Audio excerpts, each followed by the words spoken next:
Good afternoon, folks. This is going to be a little bit of a different video than usual. It's not technically about trains, although we will be using them as an example of something to film, because this video is about cameras and the fiasco of the past few weeks that has pretty much put me right back where I started in the camera game. I was filming an RC car video for BC Shaver and Hobbies, and this happened. Now, I've done this shot loads of times with loads of different vehicles, and it's always been fine.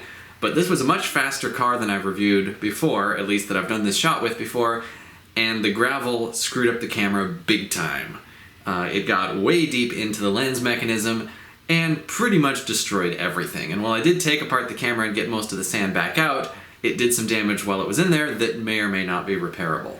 My old camera was a Panasonic HC-V770, which is an excellent little video camera. It came out in about 2015, so it's a few years old now. But it's still, I think, one of the best cameras for the money.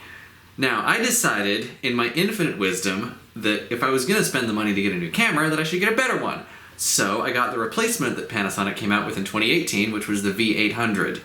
Assuming, as any reasonable person would, that it would be better. So the V800 gets here, I do some test footage with it, I actually made a video with it about the Shay, and that's when the problems started, because I realized as I was using that camera that while there were some aspects of it that were better than the V770, there were some aspects that were noticeably worse. Now, in fairness to the V800, I should mention the things I liked about it. The internal microphone sounds a lot better than on the V770. The image stabilization is better, you can wobble the camera around quite a lot and it'll be able to correct it. And arguably the auto exposure might be slightly better at compensating for backlighting, but that's kind of subjective. However, all of that was outweighed by the image contrast problems. Now, both of these cameras have a built-in HDR mode that's supposed to increase the dynamic range so that basically backlighting like this doesn't blow out the highlights as it's doing right now. I have it turned off for this. Both of these cameras have this feature. Both of them are advertised as very, very good in low light situations, and I had found the V770 to be very good in low light situations. The V800 does, to its credit, do a decent job of brightening up a very dark image. However, take a look at this. What you're looking at here is footage taken by the V800 of the layout in indoor lighting at night. This is illuminated by three 60-watt equivalent LED light bulbs. And you will notice it is quite grainy. Now, this is on HDR low mode. There's also an HDR high mode, so we'll take a look at that. This brightens up the dark areas more, but as you can see, it makes it even more grainy. I would not want to use this footage in a professional video, or honestly even on my own channel.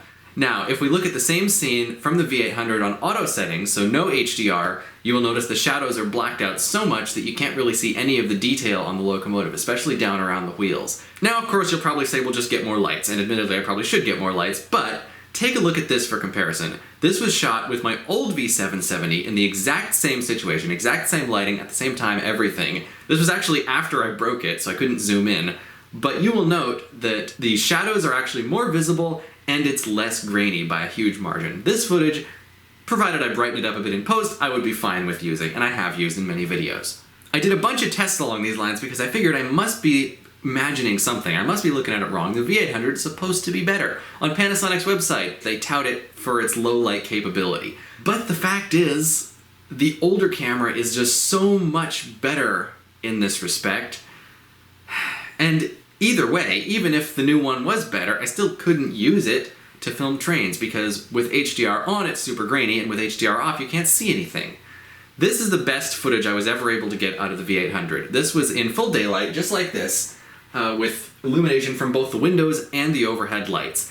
And admittedly, this isn't terrible. The colors are a little desaturated, some of the shadows are still a little bit dark, and of course it's backlit terribly, so it's not an ideal lighting situation. But, it's okay, it's passable. Now, for comparison, this is the same footage shot with a V770, not the old V770, I'll come to that in a minute. Now, arguably the backlighting's a little bit worse, but the colors are much better, and if I turn on HDR, you will notice that there is virtually no graininess to speak of.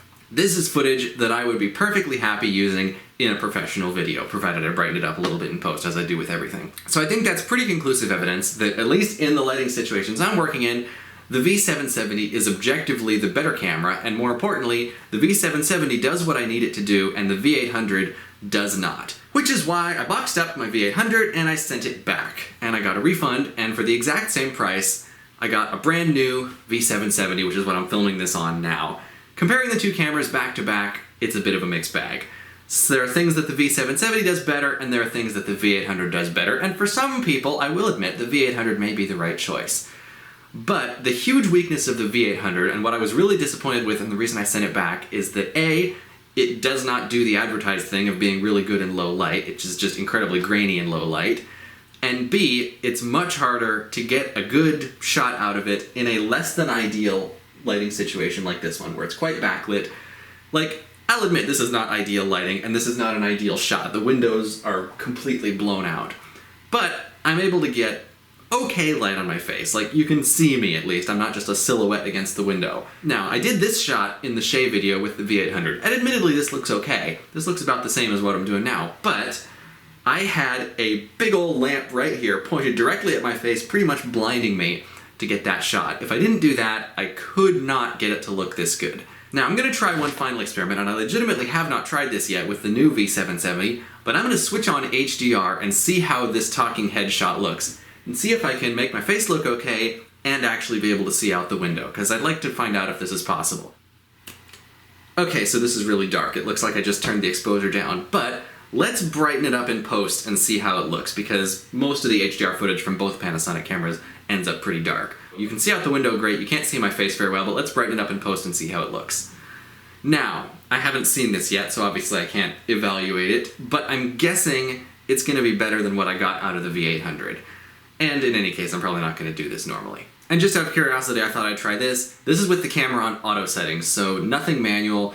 It's trying to auto expose, obviously it's not doing very well, because I'm horribly backlit. Earlier in the video I had it on manual settings and I just cranked the exposure way up. Let me try something real quick though. If I just close these blinds so I'm only illuminated by the room lights, give the camera a minute to adjust, and now you can actually see my face and it doesn't look half bad. I could use this in my own videos. Frankly, this wouldn't be terrible for professional videos if I color corrected it a little bit. And most notably, A, you can still see relatively dark stuff like the detail in the locomotive here, and you can still see the relatively bright stuff. So this is good, this is acceptable. I could do a little color correction on it, but I would do that anyway.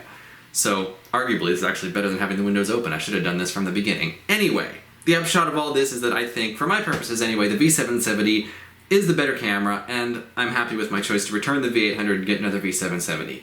And my last V770 lasted me about 6 years, which is a good lifetime for a camera, so hopefully this one will last me another 6 years or so. It is going to be a little bit weird 6 years from now to be using a camera from 2015, and who knows, maybe I will have been talked into upgrading to 4K by then or something, I don't know. But anyway, I now have a brand new V770, I'm going to use this for the foreseeable future, and I'm reasonably happy with it. Now, one other thing that I would like to mention about the V770 and the V800 before I go is a little tiny feature, which I'm actually going to have to take a picture of with my phone because the camera can't see itself. And the feature that I'd like to talk about is this little scroll wheel marked camera function. This thing scrolls smoothly and it can be used for a whole bunch of different functions. I frequently use it to adjust either focus or exposure. You can set it to either of those. It's basically just a scroll wheel and you can use it for stuff. And that's very convenient. And the V800 does not have it. The manual settings on the V800 you can only access through the touchscreen, which is a serious pain in the neck. Now the touchscreens are identical on both cameras. I think it's literally the same screen. I'm not a huge fan of touchscreens on camcorders. I know pretty much everything has them now, except for I think one really cheap Sony that you can get that's a very bare bones camera that doesn't have a touchscreen. But I'm not going to buy a super cheap camera because it doesn't need to do the things I need it to do. Matter of fact, I'm going to have to stick with Panasonic because only Panasonic offers that super slow motion mode that I use for everything, which both the V770 and the V800 have, and as far as I know, they're the only camcorders that don't cost thousands of dollars that have that feature, so that's cool. Now, if you're just on auto settings, the scroll wheel doesn't matter, but if you want to, for instance, do a really cool focus pull with a train coming towards you, as I did in this video with my old V770, you can only do that if you have the scroll wheel. Trying to do it with the touchscreen is just a nightmare. You really need to be able to smoothly pull the focus and have it get closer or farther away if you want to do that. So I think that about wraps up this video. I'm not going to tell you what to buy if you're shopping for a camcorder. Honestly, I'm not even going to say that the V800 is a bad camcorder. It's just significantly worse in this particular aspect than the V770, and it doesn't really do what it's advertised to do. If you want a good low light camcorder, get the V770. It is a great one. Do not get the V800 for that purpose. It's really not very good at it. If you're going to film in bright sunlight and you don't need low light capability, then I guess the V800 is fine. But frankly, any camcorder can look good in good lighting. It's a really good camcorder that can look good in poor lighting, which the V770 does, and the V800 does not. And, I mean, the V770 looks good in bright lighting too, so you might as well get that anyway. I don't know how much longer it's going to be available. It's already out of stock at a lot of retailers. I got mine from B&H Photo in the US, which is a great retailer. I had a really good experience with them. They ship fast, their customer service is great, so I would be happy recommending them. No affiliation, just some people who are good at selling cameras. Anyway, that about wraps up this video, so I will see you next time when it's back to normal train content.